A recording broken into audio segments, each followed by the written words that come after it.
GB Airlines, this is Kyle speaking. How can I help? Hi, my name is Matt Walsh. I'm calling on behalf of Mr. John Sparrow to claim expenses for a delay in his flight last week. Good morning, Mr. Walsh. Thank you for calling. Could you please tell me the flight number and the date of departure? The date of departure was the 24th of January, 2016. I'm afraid I don't have the flight number in front of me at the moment. Okay, that's all right. One moment. Could you tell me where was Mr. Sparrow departing from? He was departing from Athens. Is that Athens, Greece or Athens, Georgia? Athens, Greece. Right. And what was the destination? It was Heathrow, London. Right. We've got two flights from Athens to London, Heathrow, on the 24th of January 2016. Was it the 3:25 p.m. flight or the 9:45 p.m.? It was the later one, 9:45. Okay, so the flight number is GB1011. Right, okay. Okay, yes. I can see that Mr. Sparrow's flight was cancelled and he was booked on the next flight on the 25th of January at 3:25 p.m. Is that correct? Yes, that is correct. According to our system, one of my colleagues spoke with Mr. Sparrow on the phone on the 24th to inform him of the cancellation and offered to book a hotel for him for the night, but Mr. Sparrow preferred to book one himself. Yes, because he didn't want to stay near the airport, as the next flight was in the afternoon. Yes, of course. Could you tell me which hotel he stayed at? Yes, he stayed at the Hypnos Hotel. Oh, could you spell that for me? Of course. That's Hypnos. Right. Thank you for that. And could you please tell me how much the total cost was for the night? Sure. It was €73. Right. Do you have a copy of the receipt for that? Yes, of course. Would you like me to send it to you? Yes, please. Can I email a picture of it to you? Absolutely. The email address is refunds@gbairlines.co.uk. Great, thank you. No problem. Were there any other expenses you wish to claim? Actually, yes. There was also the taxi ride to the airport and the taxi ride back the next day. Right. And what was the total cost? The first taxi ride was €53 and the second one was 42, so 63, 73, 83. Yeah, so the total was €95. I'll send you the receipt for those as well. Thank you. Are there any other expenses? No, I think that's it.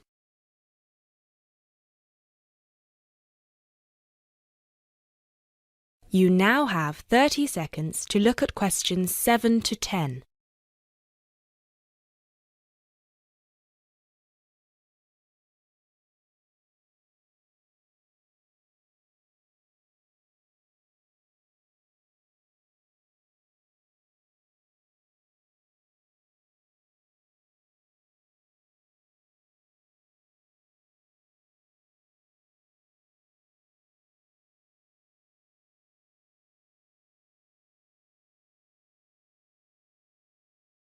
Excellent.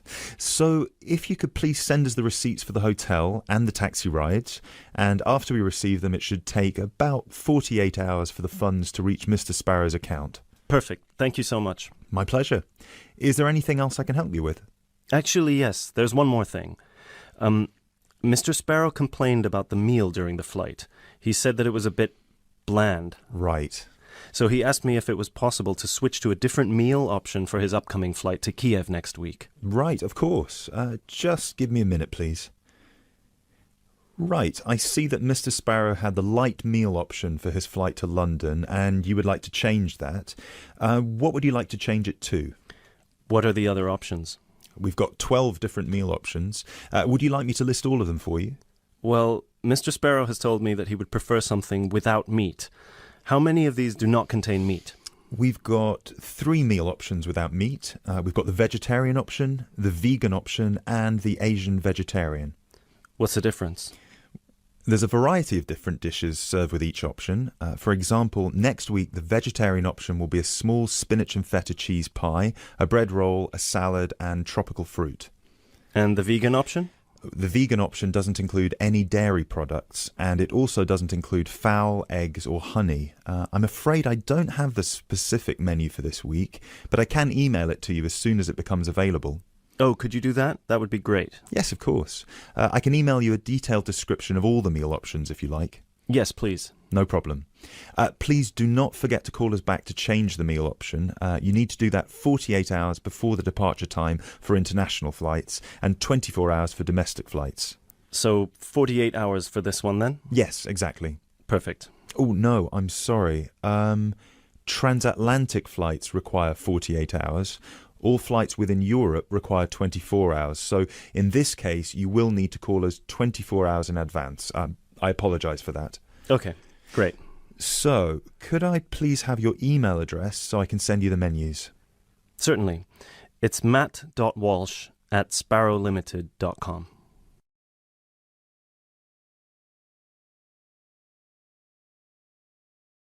That is the end of part 1. You now have half a minute to check your answers.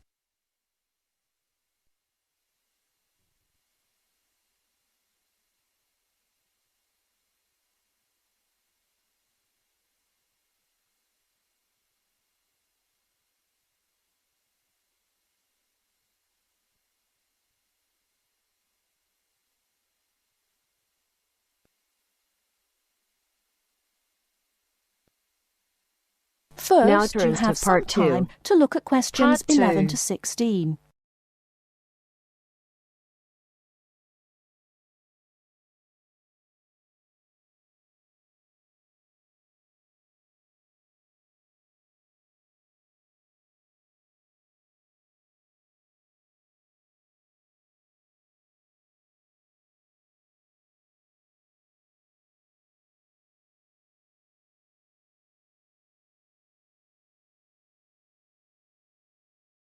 Now, listen carefully and answer questions 11 to 16.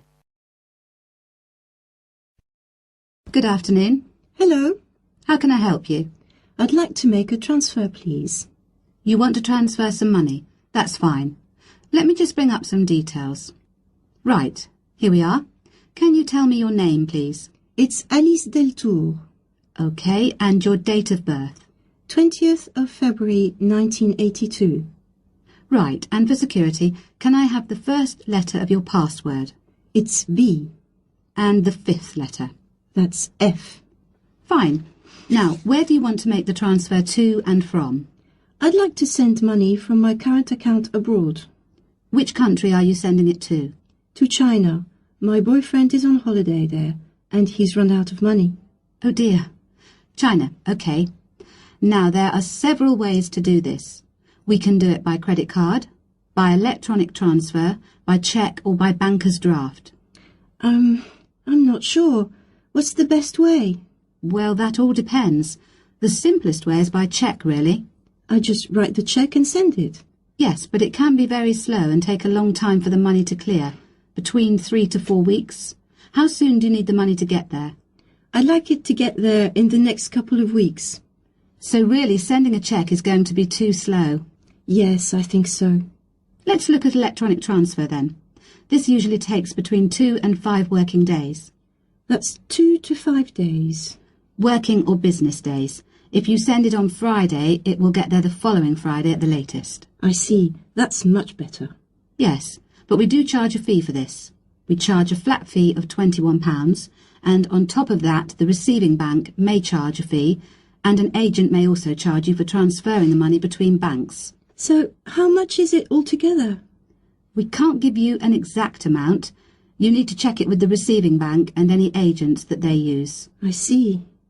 Also, you can send it in sterling or dollars from here, but there will be an additional fee depending on the exchange rate when you convert it into renminbi. So, there will be another charge too?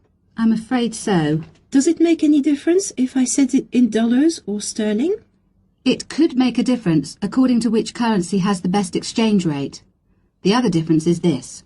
If you send dollars, the amount goes through the US clearing system. We send the money to our branch in London.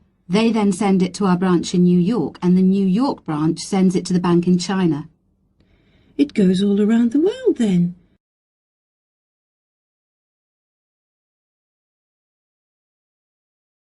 Before you hear the rest of the talk, you have some time to look at questions 17 to 20.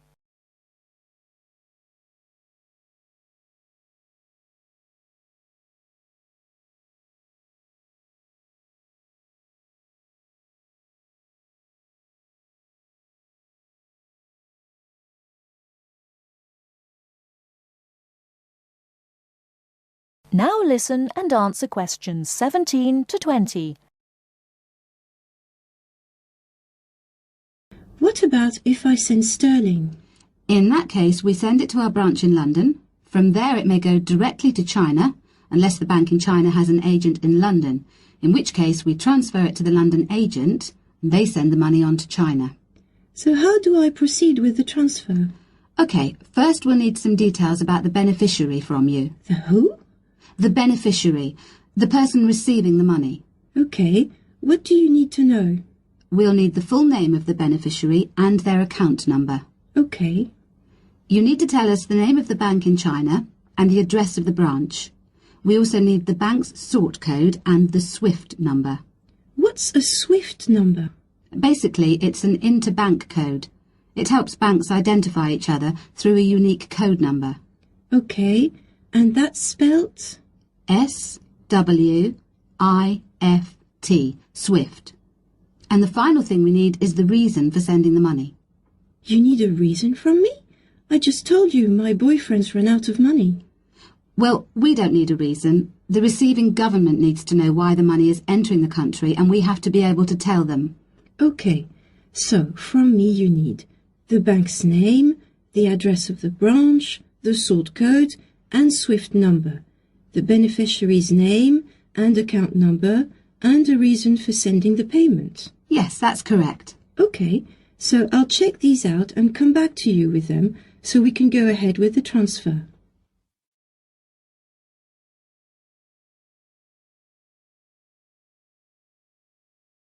That is the end of part 2. You now have half a minute to check your answers.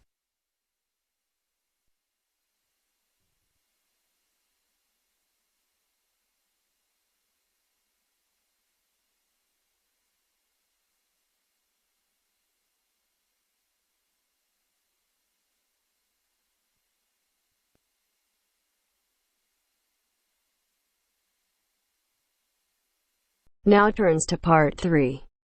Part 3. You will hear a conversation between two students who will discuss a project they're working on together. You have 30 seconds to look at questions 21 to 27.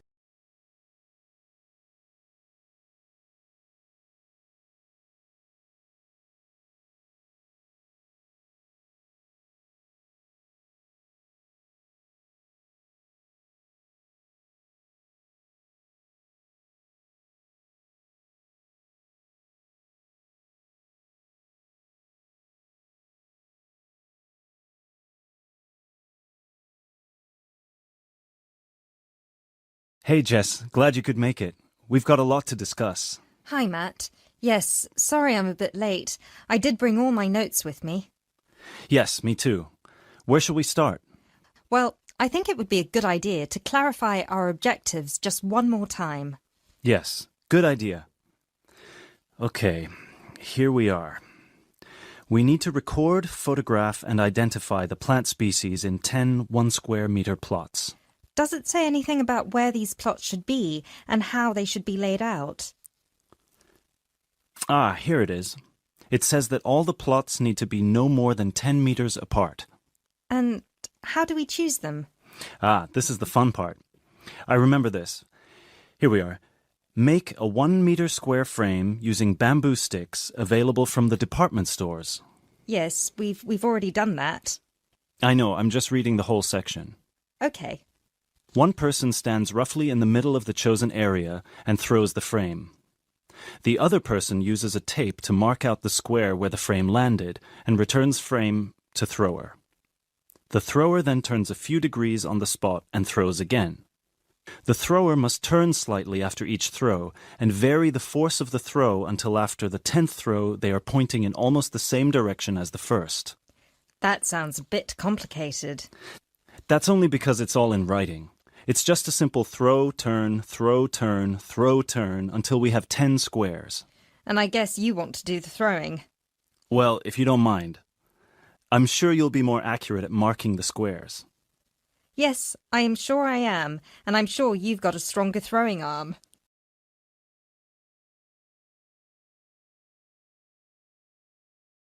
You now have 30 seconds to look at questions 28 to 30.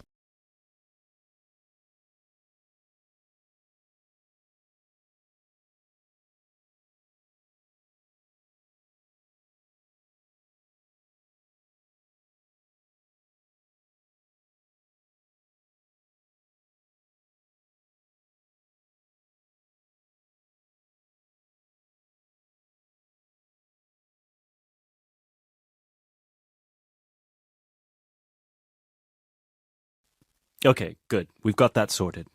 Now we need to decide where to go. Yes, I've been thinking about that and I've brought the map. Ah, well done. I forgot mine. Now, I've identified 3 possible locations, but they've all got some disadvantages. Okay, fire away. Well, the area around this lowland marsh could be interesting. There'll be a lot of interesting water plants here. Looks good, but what's the problem? Mainly that it's already a designated nature reserve, and I think there's already been a lot of research done here. Ah, I see. Well, I'd rather do something that's new and can be useful. I agree. That's why I identified this area further west. See, here, behind the beach. Oh, yes, I see. That area there, where it's flat, but quite high. Exactly. If you look a bit further inland, you'll see that there are hills which will protect that area from strong north winds. I see. Excellent. But what's the problem? Just that it may not be very interesting. We know that the geology there is not conducive to a wide variety of plants. I agree. So what's your last idea? Well, I think this one is a bit of a winner, although I did want to show you the other 2. Look up here, on the north coast. Where? See this bay? Well, I know that there's been quite a lot of studies done here, but a bit further to the east, behind this headland. No one has ever looked at that. Well, I certainly couldn't see any studies. That is interesting. And the plant life could be a bit different because of the shelter from the wind the headland provides. Exactly. Brilliant, Jessica. That's a great idea. We'll go there. Thanks. Now all we have to decide is when is a good time. Well...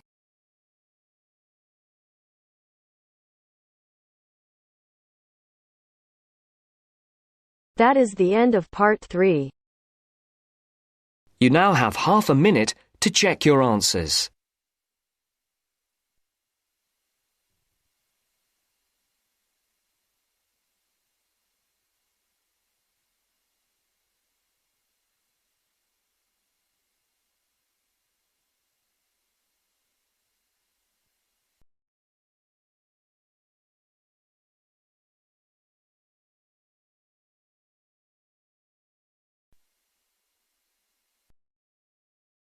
Part 4.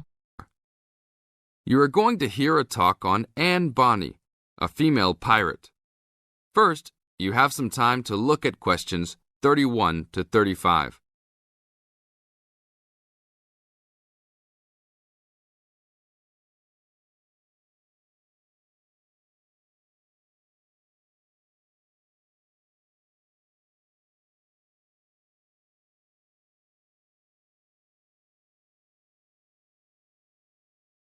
Now listen to the tape and answer the questions.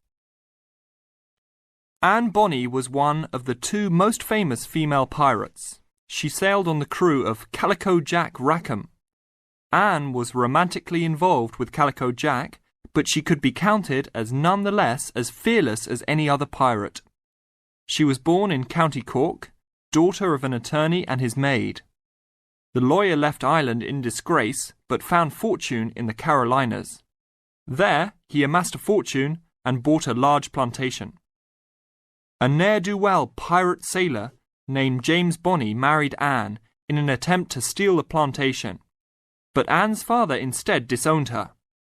Bonny then took Anne to the Bahamas, where he turned informer to Governor Woodes Rogers, turning in any sailor he didn't like as a pirate for a handsome reward. Anne quickly grew to dislike her spineless husband and quickly caught the eye of one Calico Jack Rackham, a pirate of some renown. Governor Rogers had recently passed an amnesty for pirates, which left Bonnie out of work. The admiration between Anne and Calico was mutual. Calico Jack was a handsome man who knew how to spend money as well as steal it. Anne was a well-endowed lass with a fiery spirit and a temper that matched that of any man. In any event, Calico offered to buy Anne from Bonnie, but Bonnie instead took the matter up with Governor Rogers, who said that Anne was to be flogged and returned to her true husband. That night, Calico and Anne slipped out in the harbour, stole a sloop, and began a life of piracy together.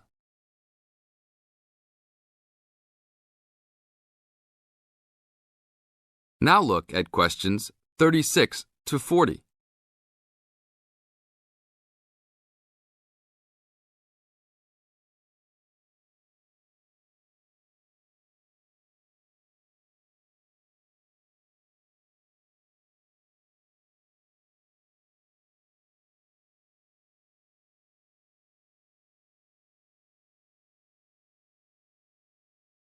Questions 36 to 40.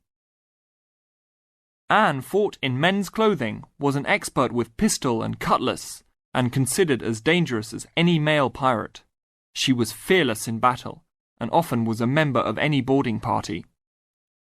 In October of 1720, retribution was close at hand. The governor of Jamaica, hearing of Calico's presence, sent an armed sloop to intervene and capture the captain and crew. Calico's ship, Revenge, was caught by surprise, and much to Anne's dismay, the pirates fought like cowards and were taken far too easily. Anne and Mary Read were also captured, but, upon capture, confessed their sex and pleaded to be tried separately after they gave birth. Both women were pregnant at the time. Both received separate trials from the men, but were still sentenced to hang. Mary Read escaped the hangman by dying from fever while in jail. Anne, however, received several stays of execution before mysteriously vanishing from official records. It is believed that her father, who had contacts in the island, forgave his daughter for her acts and ransomed her back to the Carolinas, where she assumed a new name and a new life. That is the end of part 4. You now have half a minute to check your answers.